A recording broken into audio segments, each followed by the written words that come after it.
لیکن اب اس منع کی دو علتیں بیان کی گئی ہیں، دو وجہ بیان کی گئی ہیں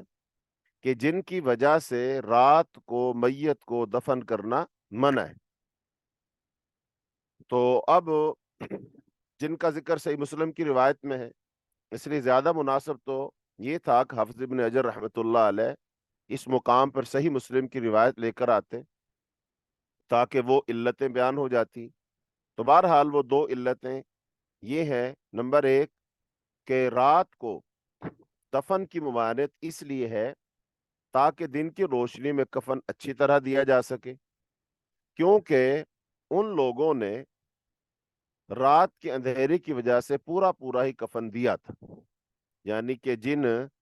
صحابہ کرام نے رات کو دفنایا تھا، پھر رسول اللہ صلی اللہ علیہ وسلم ان کو منع کیا تھا، تو ان لوگوں نے جو میت کو کفن دیا تھا وہ بس پورا سورا سا ہی کفن دیا تھا۔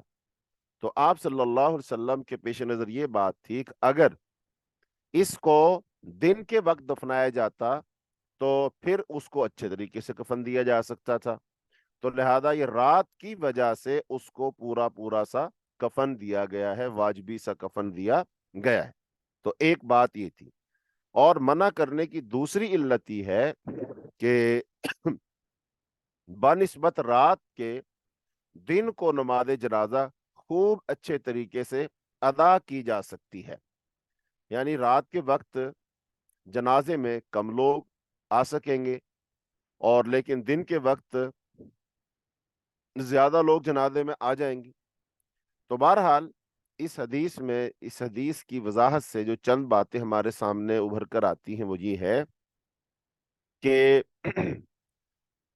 جنازہ جو ہے، ہاں،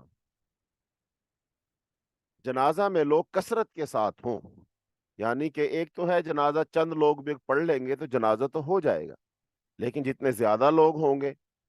تو وہ پھر اللہ کی بارگاہ میں اس میت کے لیے دعا کریں گے، تو یہ اس میت کے حق میں بہتر ہو جائے گا۔ تو لہذا یہ تو دن کے وقت ہی ہو سکتا ہے، رات کو شاید اتنے لوگ نہ آ سکیں، اس لیے دن کو تدفین اور نماز جنازہ وہ دن کو دفنانا چاہیے، اور نماز جنازہ بھی دن کو ہی ادا کرنا چاہیے تاکہ زیادہ سے زیادہ لوگ وہ جنازہ میں شریک ہو سکیں۔ اور اس حدیث سے معلوم ہوا کہ رات کی جو تدفین ہے وہ بامر مجبوری ہے، یعنی کہ اگر میت کی کوئی ایسی حالت ہے کہ اس کو رکھ نہیں سکتے ہیں، میت سے کوئی بدبو آ رہی ہے یا میت خراب ہو جائے گی، تو یا پھر ایسے ہی جیسے کوئی بارش ہے، طوفان ہے، آندھی ہے، اس طرح کے بھی مسائل بعض دفعہ پیش آتے ہیں، تو جلدی سے جلدی میت کو وہ دفنا دیا جائے۔ تو یعنی کہ کوئی بھی مجبوری ہو تو پھر رات کی تدفین بامر مجبوری ہے، اگر مجبوری نہ ہو تو دن کو۔ لہذا اگر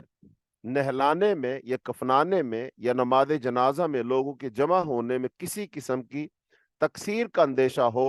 تو زیادہ مناسب یہ ہے کہ میت کو دن کے وقت دفنایا جائے۔ تب پھر معلوم یہ ہوا کہ رات کو دفنانے کی جو ممانعت ہے وہ ان وجوہات کی بنا پر ہے، ان اندیشوں کی بنا پر ہے، ان تقصیرات کے سرزد ہونے کے اندیشے کی بنا پر ہے۔ لہذا اگر رات کو بھی ان امور میں کسی قسم کی کوئی کمی کوتاہی نہ ہو، کوئی تقصیر نہ ہو، تو پھر میت کو رات کو بھی دفنایا جا سکتا ہے، چونکہ وہ سبب ختم ہو جائے گا نا۔ تو حضرات صحابہ کرام رضی اللہ اجمعین نے بھی اس ممانعت کی یہی توجہ سمجھی۔ اور پھر ایک حدیث میں واقع آتا ہے کہ ایک خاتون تھی جو مسجد نبوی میں جھاڑو دیا کرتی تھی اور وہ فوت ہو گئی،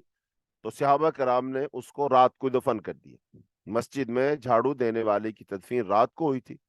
لیکن نبی کریم صلی اللہ علیہ وسلم نے ایسا کرنے سے منع نہیں فرمایا، یعنی صحابہ کرام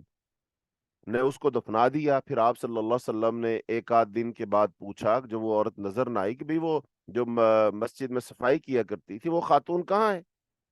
تو آپ صلی اللہ علیہ وسلم کو بتایا گیا جی وہ تو وفات پا گئی۔ تو آپ نے فرمایا پھر مجھے کیوں نہیں بتایا؟ تو صحابہ کرام نے کہا جی ہم نے اس کو دفنا دیا، ہم نے یہ ضروری خیال نہ کیا۔ تو بہرحال آپ صلی اللہ علیہ وسلم نے پھر کہا کہ مجھے بتاؤ اس کی قبر کہاں ہے۔ تو پھر آپ صلی اللہ علیہ وسلم اس کی قبر پر گئے، اور بعض روایت میں یہی آتا ہے کہ آپ نے اس کی نماز جنازہ پھر قبر پر ادا کی۔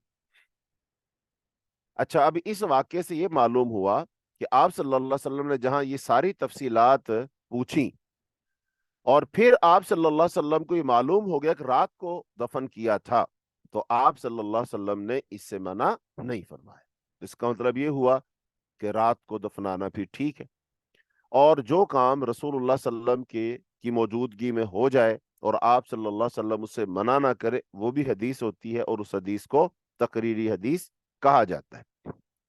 تو بہرحال اس واقعے سے بھی معلوم ہوا، لیکن نبی کریم صلی اللہ علیہ وسلم نے اس خاتون کا یہ سارا معاملہ سن لینے کے بعد رات کو دفنانے سے منع نہیں فرمایا، اور تو اور خود رسول اللہ صلی اللہ علیہ وسلم کی تدفین وہ بھی رات کو ہوئی، اور حضرت ابوبکر رضی اللہ تعالی عنہ اور دیگر اکابر صحابہ کرام رضی اللہ اجمعین کی تدفین بھی رات کو ہی ہوئی تھی۔ تو معلوم ہوا کہ یہ ممانعت تجہیز و تکفین وغیرہ میں تقصیر کے اندیشہ کی وجہ سے ہے، نہ کہ مطلق طور پر۔ یعنی اب ساری بات کا خلاصہ یہی نکلا کہ اگر تو میت کے کفن میں، اس کو دفنانے میں، رات کے وقت اگر کوئی مسئلہ ہو، ٹھیک طریقے سے نہ دفنایا جا سکتا ہو، اس کو کفنایا نہ جا سکتا ہو، اس کا جنازہ ٹھیک طریقے سے نہ ہو سکتا ہو، تو پھر رات کو اس کو نہیں دفنانا چاہیے۔ لیکن اگر یہ سارے کے سارے انتظامات موجود ہیں، اور اس کو غسل دینے میں، اس کو کفن دینے میں، اس کا جنازہ پڑھنے میں، اس کو دفنانے میں رات کے وقت بھی کسی قسم کی کوئی تقصیر نہیں ہوگی، کمی نہیں ہوگی، کوتاہی نہیں ہوگی، تو پھر رات کے وقت بھی دفنایا جا سکتا ہے۔ تو ساری بات کا خلاصہ یہ نکلے گا، چونکہ اگر رات کے وقت دفنانا بالکل ہی منع ہوتا، یعنی کہ حرام ہوتا، وہ کام کیا ہی نہ جا سکتا ہوتا، تو پھر رسول اللہ صلی اللہ علیہ وسلم کی تدفین رات کو کیوں ہوتی؟ پھر حضرت ابوبکر صدیق رضی اللہ تعالی عنہ کی تدفین رات کو کیوں ہوتی؟ اور ایسے دیگر اکابر صحابہ کرام رضی اللہ اجمعین کی رات کو تدفین کیوں ہوتی؟ چونکہ اس وقت نبی صلی اللہ علیہ وسلم کی تدفین کرنے والے بھی، حضرت ابوبکر صدیق رضی اللہ تعالیٰ عنہ کی تدفین کرنے والے بھی خود صحابہ کرام ہیں۔ ایسا تو نہیں ہو سکتا کہ صحابہ کرام رسول اللہ صلی اللہ علیہ وسلم کے حکم کی مخالفت کرے اور پھر سارے کے سارے ہی کرے۔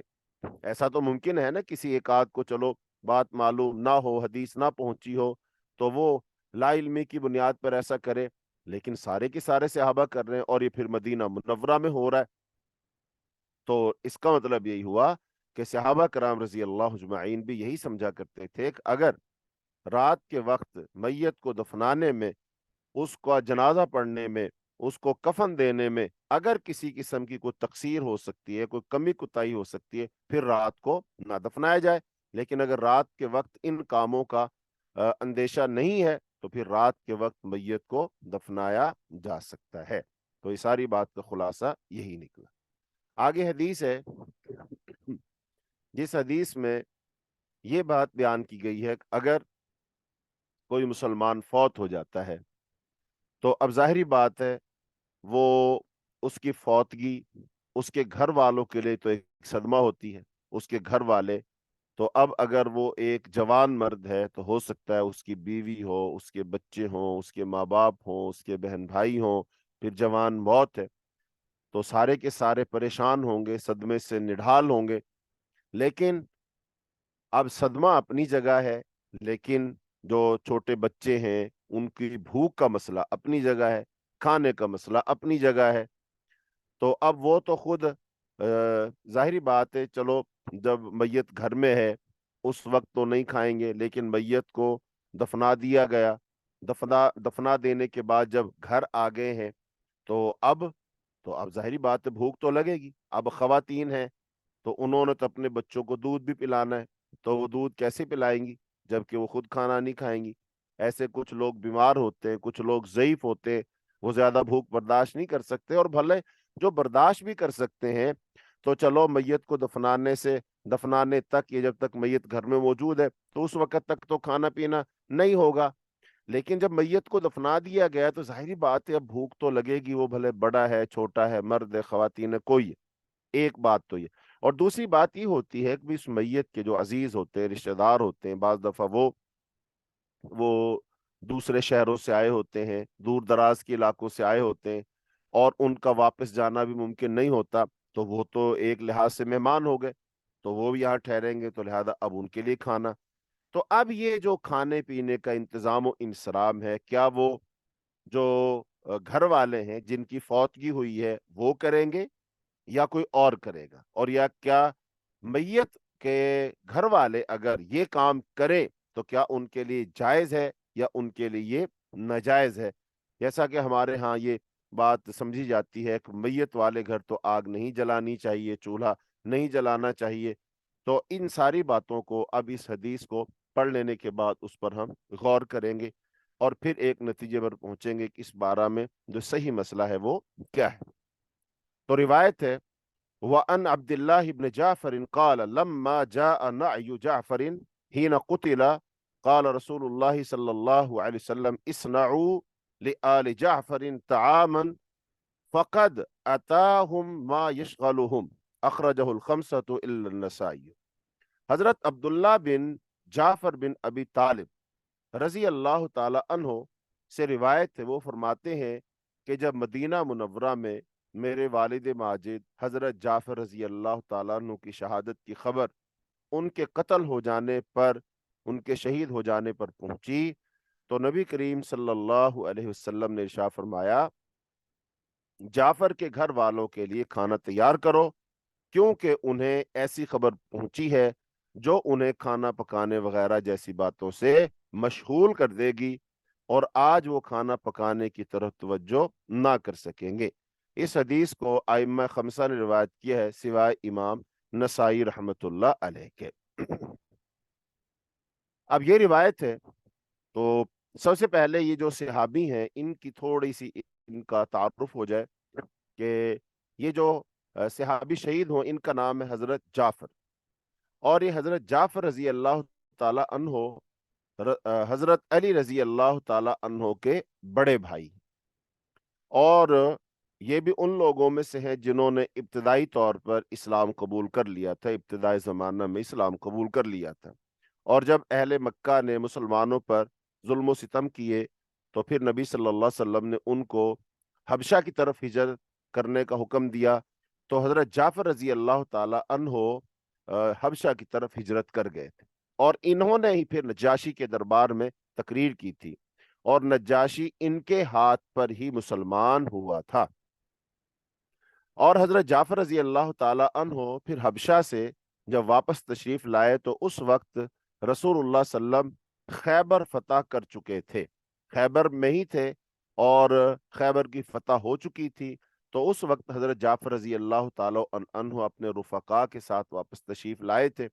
تو جب رسول اللہ صلی اللہ علیہ وسلم کو ان کے آنے کی خبر ملی تو آپ بہت خوش ہوئے، اور جب حضرت جعفر رضی اللہ تعالی عنہ تشریف لائے تو آپ صلی اللہ علیہ وسلم نے ان کی پیشانی پر بوسہ دیا، اور پھر آپ نے کہا تھا کہ مجھے نہیں معلوم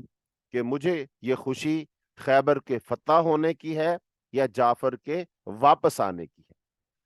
تو حضرت جعفر رضی اللہ تعالیٰ عنہ سے نبی صلی اللہ علیہ وسلم کو بے حد پیار تھا، اور حضرت جعفر رضی اللہ تعالیٰ عنہ ایک سخی آدمی بھی تھے، تو بہرحال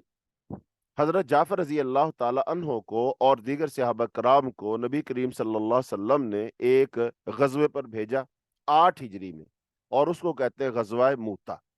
حضرت جعفر رضی اللہ تعالیٰ عنہ غزوہ موتا میں صحابہ کرام رضی اللہ اجمعین کے ساتھ شہید ہو گئے تھے،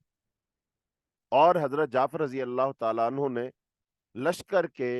امیر حضرت زید بن حارثہ رضی اللہ تعالی عنہ کی شہادت کے بعد وہ اس لشکر کی کمان سنبھال لی تھی، اور پھر حضرت جعفر رضی اللہ تعالیٰ عنہ کافروں سے لڑتے لڑتے وہ شہید ہو گئے، اور کافروں نے ان کے دونوں بازو کاٹ دیے تھے، ان کے دونوں بازو بھی کاٹ دیے گئے،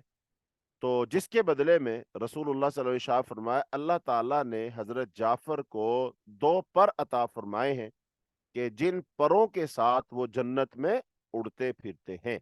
اور یہ ساری کی ساری جو خبر ہے یہ رسول اللہ صلی اللہ علیہ وسلم نے دی، اور آپ کو یہ وحی کے ذریعے سے خبر دی گئی۔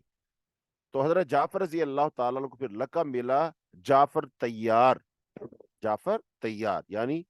وہ اڑنے والا. تو جنت میں اللہ رب العالمین نے ان کو دو پر عطا فرمائے تھے. تو یہ تو حضرت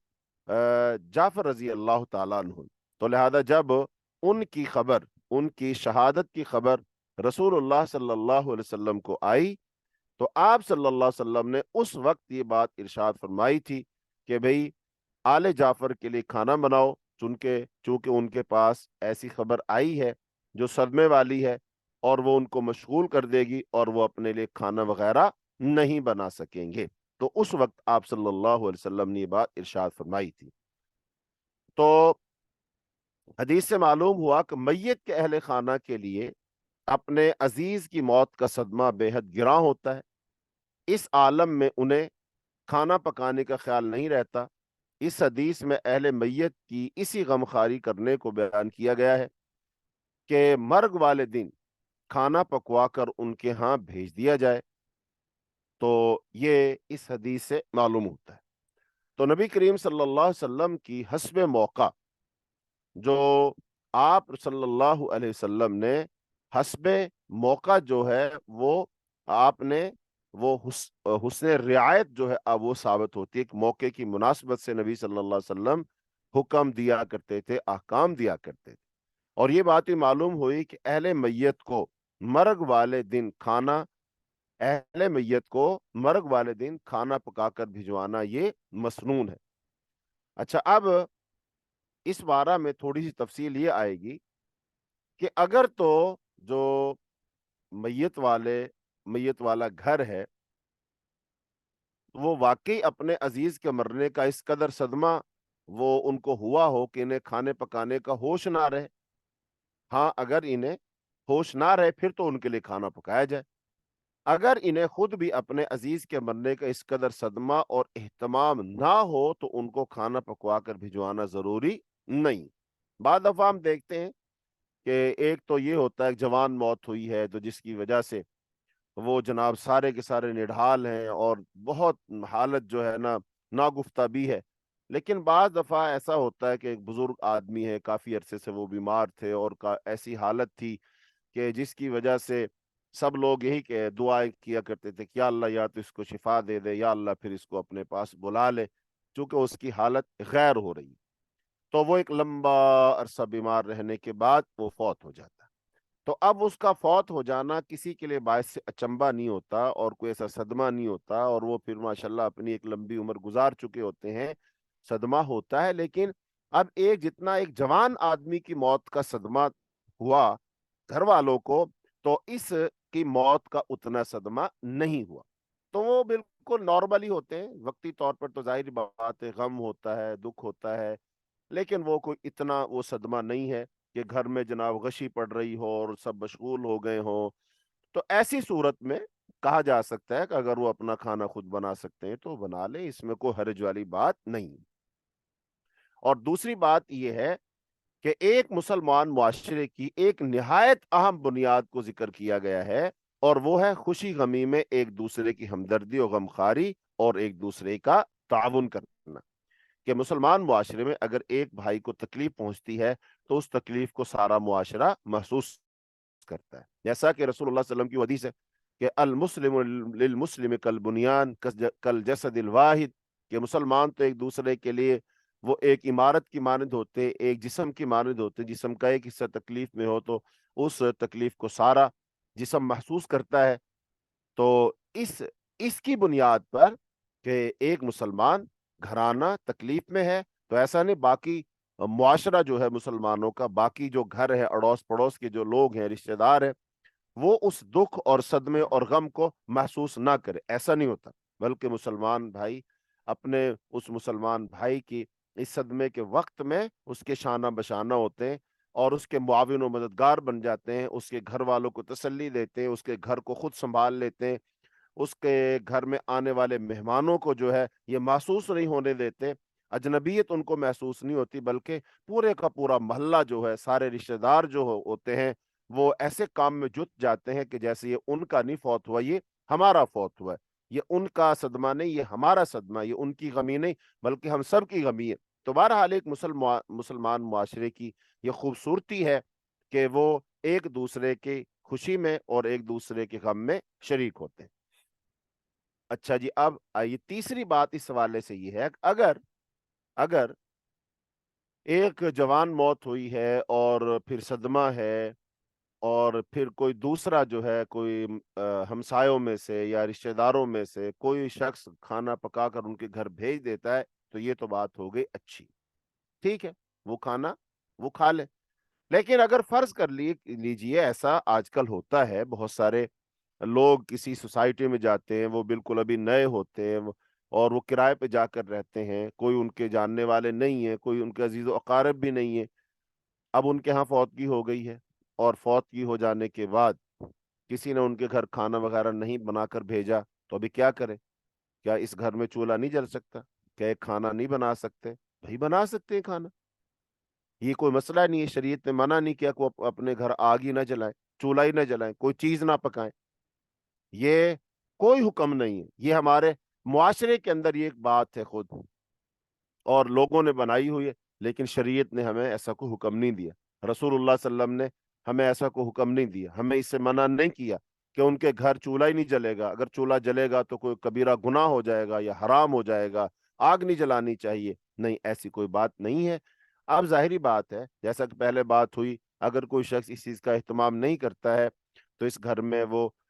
جو بزرگ ہیں، بچے ہیں، خواتین ہیں، مہمان ہیں، تو انہوں نے تو کھانا کھانا ہے، تو اب مرنے والا مر گیا، اس کو دفنا دیا گیا ہے، تو لہٰذا اب بھلے وہ کھانا گھر پکا لیں یا بازار سے لے آئیں، جیسے بھی، تو وہ کھانا کھا سکتے ہیں۔ لیکن چوتھی اور آخری بات اس حوالے سے یہ ہے کہ یہ جو کھانا ہے نا، میت والے گھر کھانا، تو یہ صرف اور صرف ان، نمبر دو، جو اس کے عزیز و اقارب دور دراز کے علاقوں سے آئے ہیں، جنہوں نے یہاں ٹھہرنا ہے، جو مہمان ہیں، یہ ان کے لیے تو ٹھیک ہے۔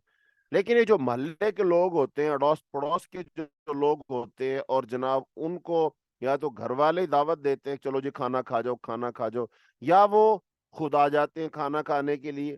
لہٰذا یہ ان کے لیے درست نہیں ہے کھانا۔ صحابہ کرام رضی اللہ اجمعین فرماتے ہیں کہ ہم میت کے گھر جمع ہونا اور کھانا کھانا، اس کو ہم نوحہ شمار کرتے تھے۔ میت کے گھر جمع ہونا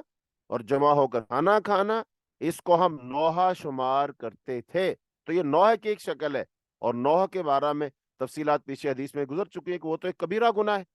لہذا اس لیے جو محلے دار ہوں، اڑوس پڑوس کے لوگ ہوں، تو ان کو کھانا نہیں کھانا چاہیے، اور اگر کوئی مروتاً لحاظ کرتے ہوئے آپ سے ایک آدھ دفعہ کہہ ہی دیتا چلو بھئی آ جاؤ آپ بھی کھانا کھا لو، تو آپ اس کا شکریہ ادا کریں اور اپنے گھر چلے جائیں۔ ایسا نہ ہو کہ وہ تو لحاظ کرتے ہو مروتاً کہہ ہی رہا ہے، اور آپ نے اس کو بہانہ بنا کر اور آپ وہاں جا کر بیٹھ گئے ہو اور ماشاءاللہ خوب پیٹ بھر کے کھانا کھا رہے ہو، نہیں، ایسا کرنا نہیں چاہیے، اخلاقاً یہ بات درست نہیں ہے۔ چلو ہم ان کو کھلا نہیں سکتے تو کم از کم وہاں پر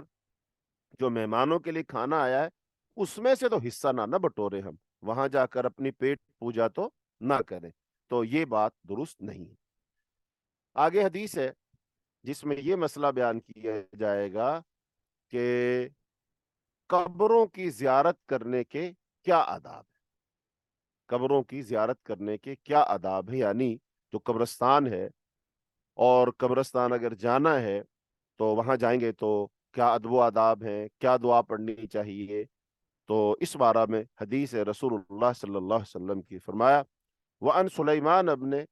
بُرَيْدَةَ أَنْ أَبِيهِ قَالَ كَانَ رسول الله صلی اللہ علیہ وسلم يعلمهم إذا خرجوا إلى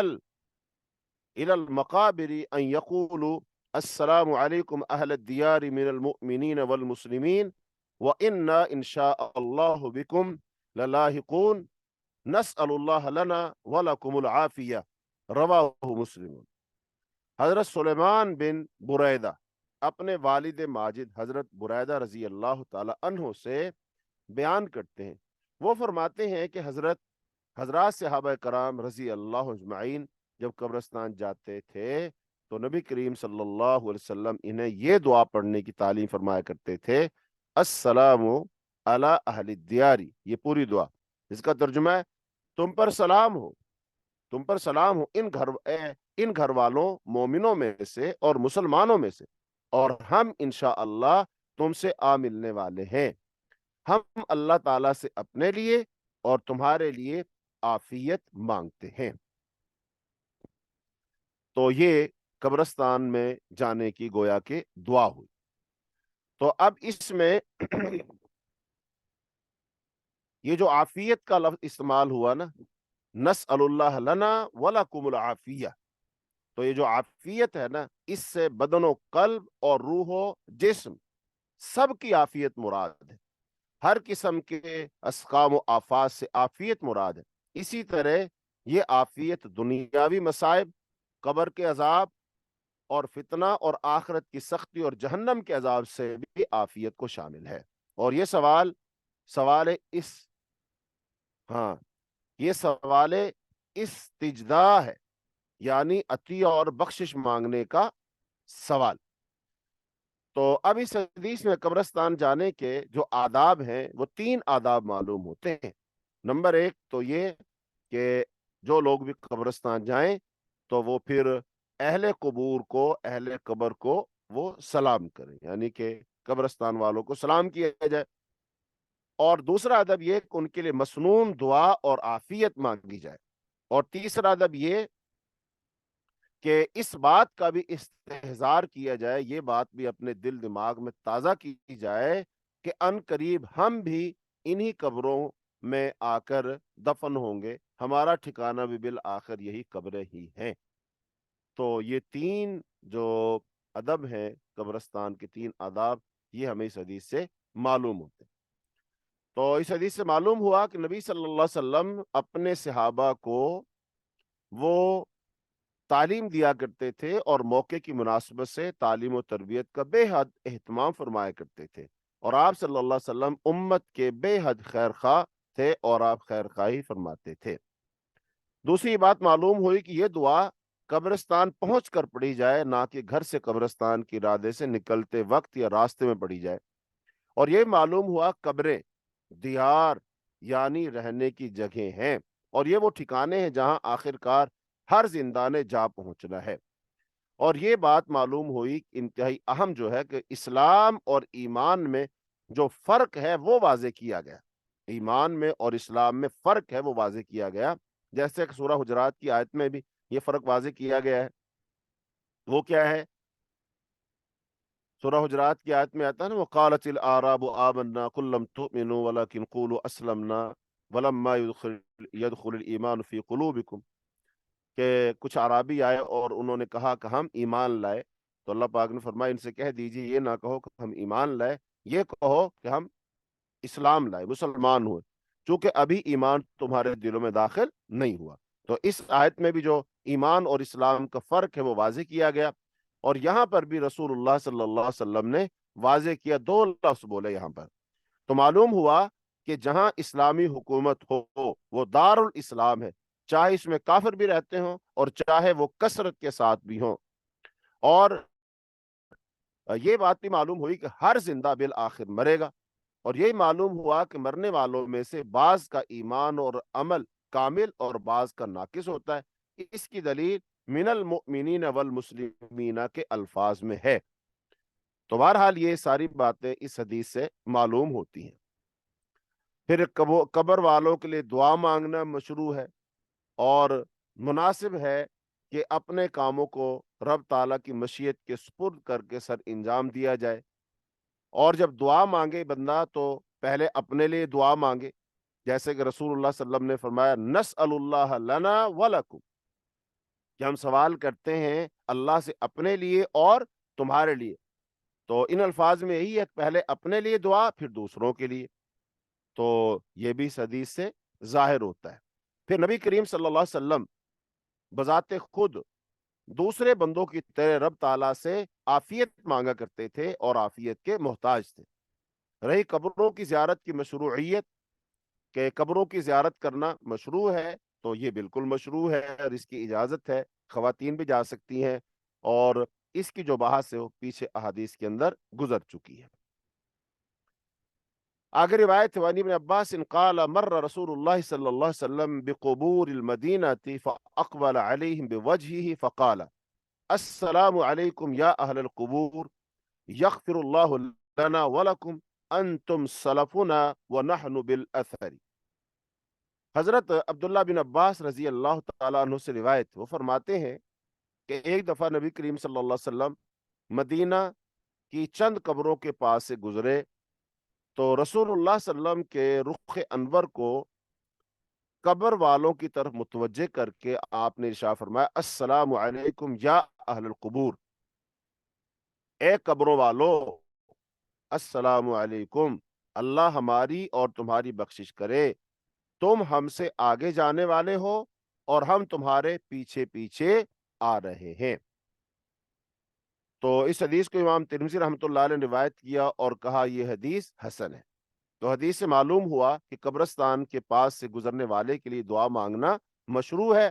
چاہے اس کا ارادہ زیارت قبور کا نہ بھی ہو۔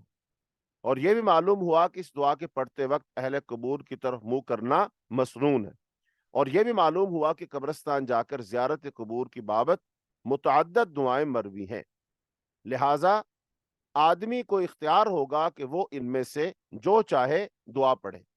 آدمی کو چاہیے کہ خود اپنی اصل منزل قبر اور آخرت کے لیے وہ تیاری کرے۔ آگے حدیث ہے جس میں یہ مسئلہ بیان کیا جائے گا کہ جو لوگ مر جاتے ہیں کیا ان کو برا بھلا کہا جا سکتا ہے یا برا بھلا نہیں کہا جا سکتا۔ تو یہ مسئلہ اس کے اندر بیان کیا جائے گا۔ تو اب اس بارہ میں تھوڑی سی وضاحت پہلے حدیث سے ہم کرتے ہیں، وہ یہ کہ مرنے والا ظاہری بات یا تو مسلمان ہوگا یا غیر مسلمان ہوگا، اور پھر مرنے والا اگر مسلمان ہے تو اب وہ یا تو بہت نیک آدمی ہوگا یا کوئی برا آدمی ہوگا، اور ایسے ہی یا پھر وہ کافر ہے۔ تو اب جب وہ مر چکا ہے، ایک ہے اس کے بارے میں بغیر کسی وجہ کے گفتگو کرنا اور اس پر لعنت بھیجنا، اور ایک یہ ہے کہ اس آدمی کے بارے میں کہیں گواہی دینا، جیسے مرنے والا کوئی مر جاتا ہے لیکن اب اس نے جو غلط کام کیے ہوتے ہیں یا اس کے سیاہ کارنامے جو ہوتے ہیں، بعض دفعہ بندہ عدالت میں ہوتا ہے گواہی دے رہا ہوتا ہے یا اس کے بارے میں کسی دوسرے بندے کو آگاہ کر رہا ہوتا ہے کہ اس نے یہ کام ایسے کیا، یہ کام، تو ظاہری بات اس کی ذات تو موضوع بحث بنے گی۔ تو اب اس کے بارے میں اس وقت اس طرح کی باتیں کرنا تو ان کی کس حد تک اجازت ہے، اور خاص طور پر جو غیر مسلم ہو، کافر ہو، تو کیا اس پر مرنے کے بعد لعنت ملامت کی جا سکتی ہے یا نہیں کی جا سکتی، تو یہ اس حدیث میں مسئلہ بیان کیا جائے گا۔ تو روایت ہے وَأَنْ عَائِشَةَ قَالَتْ قَالَ رَسُولُ اللَّهِ صلی اللہ علیہ وسلم لا تسبوا الاموات فإنهم قد افضوا الى ما قدموا رواہ البخاری وروى الترمذی عن المغیرة نحوه لیکن قال فتؤذوا الاحیاء۔ حضرت عائشہ رضی اللہ تعالی عنہا سے روایت، وہ فرماتی ہیں کہ نبی کریم صلی اللہ علیہ وسلم کا ارشاد ہے مرنے والوں کو برا بھلا مت کہو کیونکہ انہوں نے جو کچھ آگے بھیجا تھا وہ اس کو پہنچ چکے ہیں۔ اس حدیث کو امام بخاری نے روایت کیا ہے۔ ایسی ہی ایک حدیث امام ترمذی رحمۃ اللہ علیہ نے حضرت مغیرہ بن شعبہ رضی اللہ تعالیٰ عنہ سے روایت کی ہے، لیکن اس میں یہ ارشاد ہے کہ اس سے تم زندوں کو تکلیف دو گے، یعنی مرنے والوں کو جب برا بھلا کہو گے تو جو ان کے عزیز و اقارب زندہ ہیں تو لہٰذا ان کو اچھا نہیں لگے گا اور ان کو تکلیف پہنچے گی۔ تو اب لا تسبو، تو اب یہ جو ہے نا السب، یہ کہتے ہیں کسی کے عیب کے ذکر کرنے کو کہتے ہیں۔ بس اگر یہ عیب بیانی کسی کے منہ پر ہو تو سب ہے، اگر پیٹھ پیچھے ہو تو غیبت ہے، اور اگر خلاف واقعہ ہو تو یہ تہمت ہے۔ اور لفظ آیا نا الاموات، اب چونکہ سب و شتم مردوں کو ہے جو غیر موجود ہے، لہذا سب اموات غیبت کے زمرہ میں داخل ہوگی، اور الاموات پر جو داخل ہے نا الف لام، یہ عہد کا ہے جو عموم کا فائدہ دے رہا ہے، لہذا یہ مسلمانوں اور غیر مسلموں دونوں کے مردوں کو شامل ہوگا، چنانچہ کافر کو بھی اس کے مرنے کے پیچھے گالی نہیں دینی چاہیے۔ یہ ایک موقف ہے، چونکہ فرمایا فَإِنَّهُمْ أَفْضَوْا إِلَى مَا قَدَّمُوا، مراد اس کی یہ علت یہ ہے کہ اب وہ لوگ جو ہے اپنے آگے بھیجے ہوئے اچھے یا برے عمل تک ان کا پہنچنا، اور یہ ممانعت اس لیے ہے کہ اب ان مردوں کو گالی دینا بے سود ہے، بے فائدہ ہے، کیونکہ وہ اپنے اچھے یا برے انجام کو پہنچ چکے، لہذا اگر تو ان کا انجام نیک ہے تو یہ گالی ان تک پہنچنے والی نہیں، اور وہ ہماری گالی سے ورے ہیں، اور اگر وہ برے انجام کو پہنچے تو ہماری گالی دینا بے فائدہ ہے۔ تو اب اس حدیث میں مر جانے والوں کو برا بھلا کہنے کی ممانعت وہ بیان ہوئی ہے کہ ایک تو یہ کہ بذات خود عبث اور بیکار ہے، اور دوسرے اس سے ان کے زندہ قرابت داروں کو تکلیف پہنچتی ہے، جیسا کہ ابو لہب جو تھا وہ کافر تھا، نبی صلی اللہ علیہ وسلم کا بھلے چچا تھا لیکن کافر تھا، وہ فوت ہو گیا، لیکن ان کی بیٹی مسلمان ہوئی، تو جب مسلمان ہوئی تو کسی نے کہا کہ کافر کی بیٹی آئی ہے، تو لہذا اس نے یہ بات رسول اللہ صلی اللہ علیہ وسلم کو بتائی، تو رسول اللہ صلی اللہ علیہ وسلم نے پھر اس سے منع فرمایا۔ تو ظاہری بات وہ بیٹی تو مسلمان ہو چکی، لیکن اگر اس کے سامنے اس کے باپ کو اس طرح کہا جائے گا تو بھلے وہ کچھ نہ کہے لیکن بہرحال دل کو تکلیف تو ہوگی، تو لہذا کسی مسلمان کے دل کو ٹھیس پہنچانا، تکلیف دینا، تو یہ اسلام کے اندر وہ جائز نہیں ہے۔ تو بہرحال اب اس بارے میں تھوڑی سی تفصیل ہے، اور تفصیل یہ ہے کہ بظاہر یہ ممانعت مسلمانوں اور غیر مسلموں دونوں کے مر جانے والوں کو شامل ہے، لیکن بعض علماء نے یہ ممانعت خاص مسلمانوں کے مرنے والوں، مسلمانوں کے مردوں کے حق میں وہ قرار دی ہے، لہذا کافروں کے مردوں کو وہ گالی دینا، ان پر لعنت ملامت کرنا جائز ہوگا، جیسا کہ صحیح بخاری کی روایت میں حضرت عبداللہ بن عباس رضی اللہ تعالی عنہ سے مروی ہے، تو کہ میں خود، یعنی حضرت ابن عباس کے ابو لہب کو لعنت کرنے کا ذکر ہے، یعنی اب حضرت عبداللہ بن عباس صحابی رسول مفسر قرآن ہے، وہ خود جو ہے ابو لہب پر وہ لعنت کیا کرتے تھے، اب حضرت عبداللہ بن عباس اپنے چچا پر لعنت کر رہے ہیں، اور جناب حضرت عبداللہ بن عباس کا فعل ایسے امور میں حجت ہے، بس کافر کو گالی دینا جائز ہوا، کیونکہ اس کی ایسی عزت نہیں جس کی حرمت بھی ہو، البتہ پھر بھی حدیث کا ظاہر اس کے جواز کا انکار ہی کرتا ہے، ہاں ان وجوہات سے مردہ کافر پر لعنت جائز ہے، اس کی چند وجوہات ان میں سے ایک ہی ہے تاکہ لوگوں کے اس کے شدید کفر سے ڈرایا اور بچایا جائے، لوگوں کو اس کے شدید کفر سے ڈرایا اور بچایا جائے، اس پر لعنت کی جائے، جیسے اب ہم مرزا غلام محمد قادیانی جو بر صغیر میں جس نے نبوت کا دعویٰ کیا تھا، تو جب بھی ہم اس کا نام لیتے تو ہم کہتے ہیں ملعون مرزا غلام احمد قادیانی، دجال، کذاب، اللہ لعنت کرے اس پر، تو اس طرح ہم کہتے ہیں۔ اچھا، جب ہم ایسا بولتے ہیں تو ہمارے جو بچے ہوتے ہیں، لہذا ان کے ذہن میں خود بخود یہ بات آ جاتی ہے یہ کوئی برا شخص ہے، تو لہذا بعض دفعہ پھر بچے پوچھ بھی لیتے ہیں تو پھر ان کو بتایا جاتا ہے، تو اس وجہ سے کسی مرنے والے کافر پر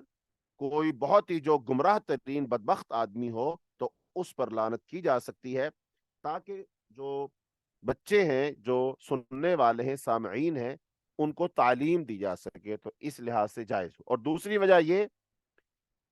کہ اس کا حال بیان کرنا مقصود ہو، کیونکہ اب مقصود زندوں کی خیرخواہی ہے، کہ زندوں کی خیرخواہی کرنا، جیسے بہت سارے لوگ ہیں وہ کتابیں لکھ گئے ہیں اور ان کا لٹریچر موجود ہے، آج کے لحاظ میں نیٹ پر ان کی ویڈیوز موجود ہیں، ان کے بیانات موجود ہیں، تو لہٰذا لوگوں کے سامنے اس طرح بیان کرنا تاکہ لوگوں کے سامنے بات واضح ہو جائے کہ یار یہ بندہ تو بڑا ہی گمراہ آدمی تھا، علماء اس پر لعنت کرتے ہیں، تو لہذا اس سے بچ کے رہنا چاہیے، تو لہذا اگر اس کا حال بیان کرنا مقصود ہو تو پھر زندوں کی خیرخواہی مقصود ہو، پھر اس پر لعنت کی جا سکتی ہے، اور تیسری وجہ یہ کہ دفن سے قبل کافر کو برا بھلا کہنے کا جواز ہے۔ جناب رسول اللہ صلی اللہ علیہ وسلم کی یہ صفت ہے، آپ کی یہ خوبی ہے، آپ کا یہ کمال بیان ہے کہ جب بھی آپ کوئی حکم بیان کرتے ہیں تو ساتھ اس کی علت بھی بیان کرتے ہیں، تاکہ سننے والے کو بات پورے طریقے سے سمجھ آ جائے۔ تو رسول اللہ صلی اللہ علیہ وسلم حکم کو علم کے ساتھ میں ذکر فرماتے تھے، جو آپ صلی اللہ علیہ وسلم کی حسن تعلیم کی دلیل ہے۔ لو جی الحمدللہ، بلوغ المرام سے کتاب الجنائز مکمل ہوئی، تو آگے کتاب الزکوٰۃ ہے۔ کتاب الزکوٰۃ ہم اس سے پہلے پڑھ چکے ہیں، تو اب اس کتاب کے اختتام پر ہم اللہ رب العالمین کی بارگاہ میں دعا گو ہیں کہ اے اللہ، ہمارا حدیث کو پڑھنا اپنی بارگاہ میں قبول فرما، اور حدیث پڑھنے کی جو برکتیں ہیں، فضیلتیں ہیں، خیر ہے، یا اللہ ہمیں عطا فرما۔ جیسا کہ رسول اللہ صلی اللہ علیہ وسلم نے شاہ فرمایا، نظر اللہ امرأ سمع مقالتی، اللہ اس آدمی کے چہرے کو تر و تازہ رکھے جو حدیث کو پڑھتا ہے، پھر اس کو یاد کرتا ہے، پھر جیسے اس نے سنا ہو بالکل ویسے اس کو آگے پہنچاتا ہے۔ تو اے اللہ، ہم نے حدیث کو پڑھا، یا اللہ تو ہمارے چہروں کو تر و تازہ کر دے۔ یا اللہ، ہماری کلاس کے اندر جتنے لوگ ہیں، جتنی ہماری بہنیں ہیں، وہ تو اللہ ان کے چہروں کو تر و تازہ کر دے۔ یا اللہ ان کو رحمت اور فضل عطا کر دے۔ یا اللہ ان کے ہم اور جو غم ہے ان کو دور کر دے۔ یا اللہ دنیا کی خیر اور بھلائی ان کو عطا کر دے۔ یا اللہ ہمارا جو ادارہ ہے، ہمارے ادارے کے جو منتظمین ہیں، جو بھائی انتظام و انصرام کرتے ہیں، یا اللہ ان سب کو جزائے خیر عطا فرما۔ یا اللہ ہم سب کا یہ پڑھنا پڑھانا اپنی بارگاہ میں قبول فرما۔ یا اللہ حدیث کی برکت سے ہمارے گھروں میں، ہماری اولادوں میں یا اللہ خیر جاری فرما دے۔ یا اللہ ہمیں حدیث پر عمل کرنے والا بنا دے، رسول اللہ صلی اللہ علیہ وسلم سے محبت کرنے والا بنا دے، رسول اللہ صلی اللہ علیہ وسلم کا سچا پیروکار بنا دے۔ یا اللہ جب تک تو ہمیں زندہ رکھے، دین پر، ایمان پر، اسلام پر زندہ رکھیو، جب تو ہمیں موت دے ایمان والی، اسلام والی، کلمے والی موت نصیب فرمائیو۔ جی، اب آج کا جو سبق ہم نے پڑھا ہے، یا اس سے پہلے جو اسباق پڑھے تھے، اس بارے میں کوئی سوال ہے، اشکال ہے، کوئی بات سمجھ نہ آئی ہو تو آپ پوچھ سکتے ہیں۔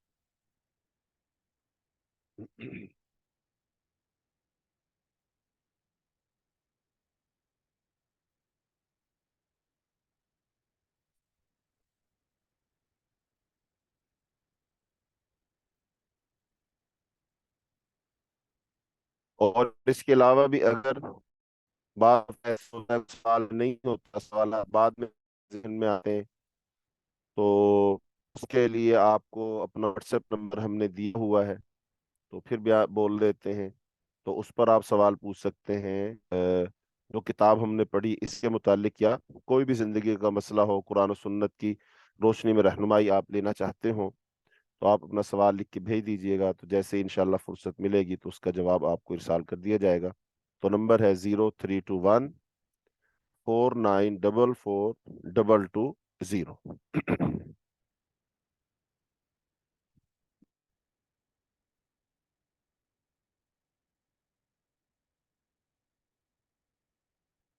جی، وہ بہن موجود ہیں تو وہ سوالات پڑھ دیجئے۔ السلام علیکم ورحمۃ اللہ وبرکاتہ۔ جی شیخ پوچھ رہی ہیں وعلیکم کہ میت کے لیے عافیت مانگنے سے کیا مراد ہے؟ ہاں جی، میت کے لیے عافیت مانگنے سے جو مراد ہے، وہ تو ایک تو وضاحت تو ہم نے کر دی کہ جیسے ہم ایک آدمی کے لیے عافیت مانگتے ہیں نا، تو میت کے لیے عافیت مانگنے سے مراد یہ ہے کہ اللہ تعالیٰ اس کو عذاب قبر سے محفوظ رکھے، قبر کا جو فتنہ ہے، عذاب ہے، سختی ہے، اللہ تعالیٰ اس سے اس کو بچا لے، تو قبر کی عافیت یہی ہے۔ جی پوچھ رہی ہیں کہ کیا یہ جائز ہے کہ نماز جنازہ ایک سے زائد مرتبہ پڑھی جائے؟ ہاں جی، ایک سے زیادہ مرتبہ جنازہ پڑھا جا سکتا ہے، جیسا کہ حضرت حمزہ رضی اللہ تعالی عنہ کے بارے میں آتا ہے، وہ غزوہ احد میں شہید ہوئے تھے، تو آپ صلی اللہ علیہ وسلم نے ان کا جنازہ تقریباً 70 مرتبہ پڑھا۔ اس کا طریقہ یہ تھا کہ آپ صلی اللہ علیہ وسلم نے ان کا جنازہ پڑھا تو ان کو وہیں رہنے دیا، پھر ایک میت کو اور لا کر رکھ دیا، پھر آپ نے اس کا جنازہ پڑھا تو پھر اس میت کو ہٹا لیا گیا، اور حضرت حمزہ رضی اللہ تعالیٰ عنہ کی میت وہیں رہی۔ پھر ایک اور کو لایا گیا تو پھر اس کا جنازہ پڑھا، یعنی میتوں کو لاتے رہے اور ہٹاتے رہے، لاتے رہے اور ہٹاتے رہے، لیکن حضرت حمزہ رضی اللہ تعالیٰ عنہ کی میت وہیں رہی۔ تو اس کا مطلب آپ صلی اللہ علیہ وسلم نے ان کا جنازہ وہ 70 مرتبہ پڑھا، تو ایک سے زیادہ مرتبہ جنازہ پڑھا جا سکتا ہے۔ جی جی، پوچھ رہی ہیں کہ کیا اپنی زندگی میں قبر کی جگہ خرید سکتے ہیں؟ خریدنا صحیح ہے؟ ہاں، دیکھیں، یہ اصل میں ایک ایسا سوال ہے جس کا شرع سے تعلق نہیں ہے، اس کا تو انتظام سے تعلق ہے۔ اور جو انسان اس نے کہاں مرنا ہے، اس کو موت کہاں آنی ہے، کسی کو پتہ نہیں ہے۔ یعنی کہ ایک بندہ کہیں جگہ خریدتا ہے لیکن وہاں اس کا مرنا مقدر ہی نہیں ہے، پتہ نہیں اس نے کہاں فوت ہونا ہے۔ تو یہ تو غیب کے معاملات ہیں، کسی کو اس کا پتہ نہیں ہے، تو لہذا اس کو چھوڑ دینا چاہیے۔ یہ زندہ آدمی کا مسئلہ ہی نہیں ہے، یہ ان لوگوں کا مسئلہ ہے کہ جو اس کے لواحقین ہوتے ہیں، اس کا کفن دفن کرنا، اس کا جنازہ پڑھنا، اس کو قبر دینا، یہ تو ان کا کام ہوتا ہے۔ تو بہتر یہی ہے کہ یہ کام وہی کرے۔ لیکن بعض لوگ تو اپنی قبر بھی بنوا لیتے ہیں، وہ قبر تیار کروا لیتے ہیں، اور پھر یہ ہوتا ہے کہ جب ہم فوت ہو جائیں گے اس میں ہمیں صرف اتار دینا۔ بہت سارے لوگ ہیں وہ تو اپنا مزار بنوا لیتے ہیں، تو یہ بات ہمیں تو درست نہیں لگتی، اور صحابہ کرام سے اور کسی سے یہ ثابت بھی نہیں ہے۔ اور پھر ہم جو قبرستانوں میں بہت سارے لوگ اپنے خاندان کی قبریں ایک ہی جگہ بنوانا چاہتے ہیں، وہ احاطہ اپنے لیے مختص کر لیتے ہیں کہ یہاں پر پھر ہم ہی دفن ہوں گے، کوئی اور دفن نہیں ہوگا، تو یہ بات بھی درست نہیں ہے۔ مسلمانوں کا قبرستان ہوتا ہے، جہاں جگہ ملے وہاں دفن ہو جانا چاہیے۔ جی، اور ایسے اس جی میں یہ بات بھی اپنی جگہ ہے کہ جو بندہ جہاں فوت ہوتا ہے اس کو وہیں دفنانا چاہیے۔ لیکن ہمارے ہاں تو یہ ہوتا ہے کہ فرض کر لو جو ہندوستان کے لوگ، پاکستان کے لوگ، وہ سعودی عرب ہے، امریکہ، برطانیہ، پوری دنیا میں کہیں بھی ہیں، تو وہ جب وہاں فوت ہو جاتے ہیں تو ان کی میتوں کو پھر ان کے ملکوں میں لایا جاتا ہے۔ نہیں، ایسا یہ رسول اللہ صلی اللہ علیہ وسلم سے تو ثابت نہیں ہے۔ جیسا کہ اب غزوہ بدر میں جو لوگ شہید ہوئے تھے، تو بدر تو مدینہ کے قریب ہی ہے، 125 کلومیٹر تقریباً اس کا فاصلہ ہے، لیکن مدینہ میں میتیں لے جائی جا سکتی تھیں، لیکن ان کو وہیں دفنایا گیا۔ ایسے ہی جو احد ہے وہ مدینہ کے بالکل قریب ہے، اور بعض صحابہ کرام اور صحابیات کے بارے میں آتا ہے کہ انہوں نے اپنی اپنی میتوں کو اپنی سواریوں پر لاد لیا اور وہ مدینہ کی طرف لے جانے لگے، تو رسول اللہ صلی اللہ علیہ وسلم نے حکم دیا تو پھر وہ ان کو واپس لے کر آئے اور ان کو پھر احد کے اندر ہی دفنایا گیا۔ تو اسے یہی معلوم ہوتا ہے جہاں جو فوت ہو جائے وہاں اس کو دفنا دو، اللہ کہ اگر وہاں کوئی مسلمانوں کا قبرستان ہی نہیں ہے، اور جبکہ ایسا کہیں مجھے نہیں لگتا کہ ایسا کہیں ہو، مسلمانوں کی قبرستان ہر جگہ، تو وہیں پر دفنا دینا چاہیے۔ تو یہ پھر جگہ مختص کرنے کا تو کوئی تک بنے گا نہیں۔ تو بہرحال اس کے بارے میں کوئی کتاب و سنت سے ہمیں رہنمائی نہیں ملتی کہ کوئی بندہ اپنی جگہ خرید کے اپنے لیے مختص کر لے۔ جی جی، پوچھ رہی ہیں کہ عورت گھر میں نماز جنازہ پڑھ سکتی ہے، یا کچھ لیڈیز مل کر گھر میں جنازہ کی نماز پڑھ سکتی ہیں؟ آپ کی آواز کٹ کٹ کے آئی ہے، سمجھ نہیں آئی جی، مجھے۔ میں دوبارہ بولتی ہوں کہ پوچھ رہی ہیں کہ کیا خواتین گھر میں نماز جنازہ پڑھ سکتی ہیں، یعنی کہ کچھ خواتین مل کے کیا نماز جنازہ گھر میں ادائیگی کر سکتی ہیں اس کی؟ نہیں نہیں، ایسا نہیں ہے۔ جہاں پر جنازہ ہو رہا ہو وہاں پر خواتین جنازہ ادا کر سکتی ہیں، لیکن الگ سے خواتین جنازہ پڑھیں ایسا تو ثابت نہیں ہے۔ جیسا کہ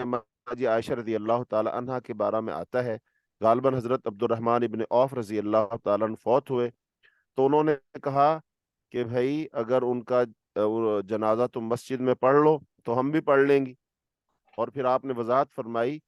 کہ میں کوئی ایسا اپنے لیے نہیں کہہ رہی ہوں کہ ہمارے لیے تو مسجد میں ہو، بلکہ فلاں خاتون اس کے بیٹے فوت ہوئے تو ان کا جنازہ رسول اللہ صلی اللہ علیہ وسلم نے مسجد میں پڑھا تھا، لہذا جب آپ صلی اللہ علیہ وسلم نے جنازہ مسجد میں پڑھا تھا تو تم حضرت اس صحابی کا جنازہ پڑھ لو تاکہ ہم بھی وہاں پر پڑھ لیں۔ تو اس سے یہی ثابت ہوا کہ جہاں جنازہ ہو رہا ہو وہاں خواتین اگر جا کر جنازہ پڑھ لے تو ٹھیک ہے، لیکن الگ سے میت کا خواتین کا جنازہ پڑھنا یہ نہ ثابت ہے اور نہ یہ درست معلوم ہوتا ہے۔ جی جی سوال ہے کہ کیا خواتین قبرستان جا سکتی ہیں دعا کرنے، اور کیا میت کو قرآن پڑھ کر بخشا جا سکتا ہے؟ ہاں جی، جہاں تک آپ کا سوال مجھے ٹھیک سے سمجھ نہیں آیا، لیکن آپ یہ شاید یہ پوچھ رہے ہیں خواتین قبرستان جا جی سکتی ہیں۔ ہاں جی، اس بارے میں پچھلے سبق میں تفصیل سے بات ہوئی تھی، جس کا خلاصہ یہی ہے کہ خواتین قبرستان کبھی کبھار جا سکتی ہیں، کثرت کے ساتھ نہیں جا سکتی، اور جو جائیں گی وہ تمام شروط کو پورا کریں گی، باپردہ ہو کر جائیں گی، اور قبرستان میں وہ چیخیں گی نہیں، چلائیں گی نہیں، ماتم نہیں کریں گی، واویلا نہیں کریں گی، سر نہیں کھولیں گی، گریبان نہیں چاک کریں گی، تو وہ قبرستان کبھی کبھار جا سکتی ہیں، تو ان کے لیے اس چیز کی اجازت ہے۔ جہاں تک دوسرے سوال کا تعلق ہے کہ میت کو قرآن پڑھ کر بخشا جائے ایصال ثواب کے لیے، تو یہ رسول اللہ صلی اللہ علیہ وسلم سے ثابت نہیں ہے۔ اس طرح قرآن پڑھ کر بخشنا ایصال ثواب کے لیے، فاتحہ خوانی کروانا، سورہ یاسین پڑھوانا، اور پھر محلے میں قرآن بانٹنا، پھر قرآن اکٹھے کرنا اور کہنا ماشاءاللہ 10 قرآن ہو گئے، 20 ہو گئے، 100 ہو گئے، 200 ہو گئے، اس طرح یہ قرآن پڑھ کر بخشنا رسول اللہ صلی اللہ علیہ وسلم سے ثابت نہیں ہے۔ تو جو کام رسول اللہ صلی اللہ علیہ وسلم ثابت نہ ہو تو اس کا اجر و ثواب نہیں ہوتا، بلکہ وہ کام سنت نہیں ہے تو پھر وہ بدعت بن جاتا ہے۔ رسول اللہ صلی اللہ علیہ وسلم کی حدیث ہے، من عمل عملا لیس علیہ امرنا فہو رد، جس آدمی نے ایسا کام کیا کہ اس کام پر ہماری مہر نہیں تو وہ کام مردود ہے۔ قرآن میں اللہ تعالیٰ نے فرمایا وما آتاکم الرسول فخذوہ وما نہاکم عنہ فانتہوا، جو اللہ کے رسول تمہیں دیں لے لو، اور جس سے منع کر دیں اس سے رک جاؤ۔ تو رسول اللہ صلی اللہ علیہ وسلم کی حیات طیبہ سے ہمیں کوئی ایسا واقعہ نہیں ملتا کہ آپ نے خود قرآن پڑھ کر اپنے عزیزوں کو بخشا ہو، یا صحابہ کرام نے قرآن پڑھ کر اپنے مرنے والوں کے لیے ایصال ثواب کیا ہو۔ حدیث میں یہی آتا ہے کہ جب انسان مر جاتا ہے تو اس کے سارے اعمال کا تعلق اسے کٹ جاتا ہے سوائے 3 کے۔ نمبر 1 صدقۃ جاریۃ، صدقہ جاریہ، اس کا ثواب اس کو ملتا رہتا ہے۔ علم ینتفع بہ، اس کا علم جب تک اس سے لوگ فائدہ اٹھاتے رہیں گے اس کو ثواب ملتا رہے گا۔ ولد صالح یدعو لہ، اور اس کی نیک اولاد جب اس کے لیے دعا کرتی ہے تو اس کو فائدہ ہوتا ہے، جیسا کہ امام البانی رحمۃ اللہ علیہ نے سلسلہ حدیث صحیحہ میں ایک حدیث ذکر کی ہے۔ اس کا مفہوم یہ ہے کہ ایک انسان کا اللہ کے ہاں درجہ بلند ہوتا ہے تو وہ فرشتوں سے پوچھتا ہے کہ میرا درجہ کیوں بلند کیا گیا، تو اس کو بتایا جاتا ہے تیرے بیٹے کی دعا کی وجہ سے، تیرے بیٹے نے دعا کی ہے اس کی وجہ سے تیرا درجہ بلند ہوا ہے۔ تو جب حدیث سے معلوم ہو گیا کہ 3 کام ہیں تو ان کا ثواب پہنچتا ہے، تو باقی اب یہ جو بہت سارے کام ہم اپنی طرف سے کرتے ہیں تو ان کا ثبوت حدیث سے نہیں ہے، تو لہذا یہ کام نہیں کرنے چاہیے۔ جی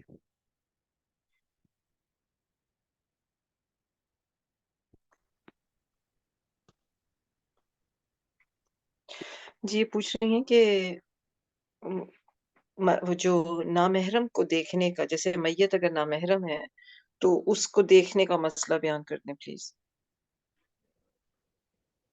ہاں جی، جو نامحرم میت ہے، اب میت 2 ہے، یعنی کہ ایک تو عورت کی میت ہے، ایک مرد کی ہے۔ تو اب جو عورت کی میت ہے اس کو تو بالکل غیر محرم نہ زندہ دیکھ سکتا ہے نہ مردہ دیکھ سکتا، ماں سوائے کہ کوئی علاج اور کوئی تحقیق و تفتیش، جیسا کہ ہمارے ہاں کو قانونی عدالتی کوئی ہو سکتا ہے، تو اس صورت میں کوئی اس کی اجازت ہو سکتی ہے، باقی نہیں ہے۔ باقی جو مرد حضرات ہیں اس کا منہ دیکھنے میں بظاہر کوئی حرج نہیں ہے، چونکہ مرد حضرات جب زندہ ہوتے ہیں تب بھی خواتین ان کو دیکھتی ہیں، دیکھ سکتی ہیں، تو اس میں کوئی قباحت نہیں ہے۔ جیسا کہ اما جی عائشہ رضی اللہ تعالیٰ خود فرماتی ہیں کہ مسجد نبوی کے صحن میں حبشی لوگ کھیل کھیلا کرتے تھے، کرتب دکھایا کرتے تھے، اور میں رسول اللہ صلی اللہ علیہ وسلم کے پیچھے کھڑی ہو کر ان کا کھیل دیکھا کرتی تھیں۔ تو اس کا مطلب دکھاتے تو خود رسول اللہ صلی اللہ علیہ وسلم تھے، تو اس کا مطلب خواتین مرد کا چہرہ دیکھ لیں تو کوئی مسئلہ نہیں ہے، جبکہ مرد جو ہے وہ خواتین کا چہرہ نہیں دیکھ سکتا، کسی صورت بھی نہیں دیکھ سکتا۔ تو اس میں قباحت تو نظر نہیں آتی، لیکن اب کوئی واضح طور پر عمومی دلائل تو موجود ہیں، تو کوئی خاص دلیل اس کی ممانعت کی مجھے تو معلوم نہیں ہے، اس لیے جائز ہی معلوم ہوتا ہے۔ جی جی پوچھ رہی ہیں کہ کیا صرف بیٹے کی دعا قبول ہوتی ہے، بیٹی کی نہیں؟ نہیں جی، اولاد کا ذکر ہے، اولاد میں دونوں ہی ہوتے ہیں، بیٹے بھی اور بیٹی بھی۔ جی اچھا، پوچھ رہی ہیں کہ کیا والد یا والدہ کے جنازے میں شرکت کرنا بہت ضروری ہے؟ اگر کوئی ملک سے باہر ہو تو کیا کرے؟ ہاں جی، تو حدیث میں تو یہی آتا ہے کہ حق المسلم علی المسلم ستن، مسلمان کے مسلمان پر 6 حق ہے، کہ وَإِذَا لَقِيتَهُ فَسَلِّمْ عَلَيْهِ، جب تو اس سے ملاقات کرے تو سلام کرے، وَإِذَا اسْتَنْصَحَكَ فَانْصَحْهُ، جب تو سے نصیحت مانگے تو نصیحت کرے، وَإِذَا عَطِسَ اللَّهَ فَحْمِدَ اللَّهَ فَشَمِّتْهُ، جب اس کو چھینکا الحمدللہ کہے تو یرحمک اللہ کہو، وَإِذَا دَعَاكَ فَأَجِبْهُ، اور جب تو اس سے تجھ کو دعوت دے تو اس کی دعوت کو قبول کرے، وَإِذَا مَرِضَ فَعُودْهُ، جب وہ بیمار ہو جائے تو اس کی بیمار پرسی کرے، وَإِذَا مَاتَ فَاتْبَعْهُ، جب فوت ہو جائے تو اس کا جنازہ پڑھے۔ تو یہ مسلمان کے حقوق میں سے ایک حق ہے۔ باقی رہی بات اب جو عزیز و اقارب ہیں، تو ظاہر بات ہے وہ مسلمانوں میں سے ہی ہیں، اور وہ تو عزیز ہیں، تو پھر اس لحاظ سے حق زیادہ ہو جاتا ہے۔ لیکن اب ایک ہے میت کو گھر میں رکھنا، اور ایک ہے باہر کے ملک سے کسی عزیز کا آنا، اور اس کے آنے کے لیے میت کو نہ دفنانا، تو لہذا یہ تو درست معلوم نہیں ہوتا۔ میت کو جلد از جلد دفنا دینا چاہیے۔ بہت زیادہ ہمارے ہاں جیسے تاخیر کروائی جاتی ہے کہ ایک ایک دن 2 2 دن رکھ لیا جاتا ہے، تو یہ درست نہیں ہے۔ تو بس وہ آ سکتا ہے تو ٹائم پہ آ جائے، اور نہیں آ سکتا تو پھر وہ اس کو دفنا دینا چاہیے، باقی لوگ جنازہ پڑھ لیں تو اس کا جنازہ ہو جائے گا، اور باقی اگر وہ آ جائے تو آ کر کے وہ اس کی قبر پر دعا کر سکتا ہے، جیسا کہ رسول اللہ صلی اللہ علیہ وسلم نے جب پوچھا وہ خاتون کہاں ہے جو مسجد کی خدمت کیا کرتی تھیں، تو بتایا گیا جو تو فوت ہو گئی، تو پھر آپ نے پوچھا بھی تھا، اور پھر آپ نے اس کی قبر پہ جا کر دعا کی تھی، تو قبر پہ جا کر وہ دعا کر سکتے ہیں، جنازہ پڑھ سکتے ہیں، تو وہ انشاءاللہ ٹھیک ہو جائے گا۔ جی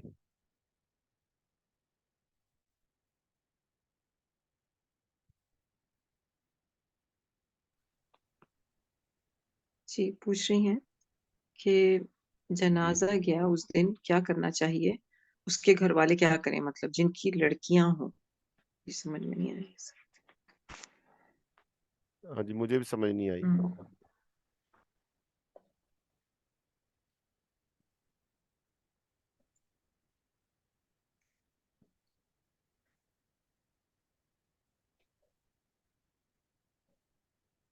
ہاں جی، کیا سوال نہیں سمجھ آیا؟ کوئی اور سوال پڑھ مجھے دیجیے۔ سوال، جی دوسرا سوال یہ ہے کہ کیا گھر میں کفن کا انتظام کر کے رکھنا چاہیے؟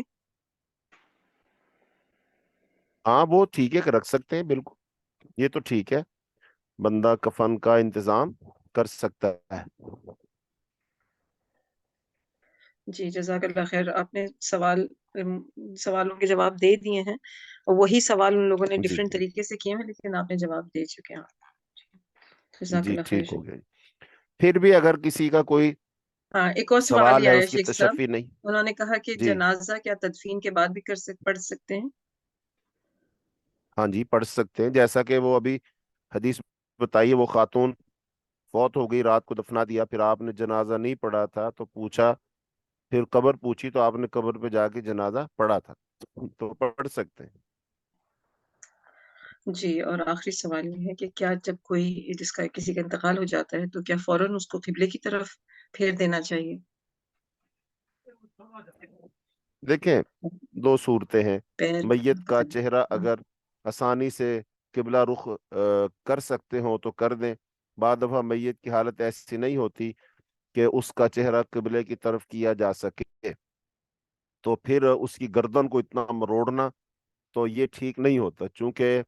میت کو تکلیف نہیں دینی چاہیے۔ آپ صلی اللہ علیہ وسلم کی حدیث کا مفہوم یہی ہے کہ جیسے زندہ کو تکلیف ہوتی ہے ویسے میت کو بھی تکلیف ہوتی ہے۔ میت کی ہڈی توڑنا زندہ کی ہڈی توڑنے کے وہ مترادف ہے، تو اس لیے اگر آسانی سے ہو سکتا ہو تو کر دے، وگرنہ ضروری نہیں۔ پھر دوسرا لوگ اس کو خیال کرتے ہیں کہ اس کا منہ مرتے وقت قبلے کی طرف ہو تو وہ جناب بہت بخشا جائے گا، اور یہ بڑی سعادت کی بات ہے۔ جس کا منہ قبلے کی طرف نہ ہو تو اس کو برا خیال کیا جاتا ہے، اور بعض لوگ پھر جو سارے لوگ دیکھ رہے ہوتے ہیں اس وقت ان کا چہرہ کھول کر قبر میں اس طرح کرنے کی کوشش کرتے ہیں، تو یہ سارا نہیں کرنا چاہیے۔ آسانی سے اگر ہو جائے تو ٹھیک ہے، وگرنہ زور زبردستی نہیں کرنا چاہیے جی۔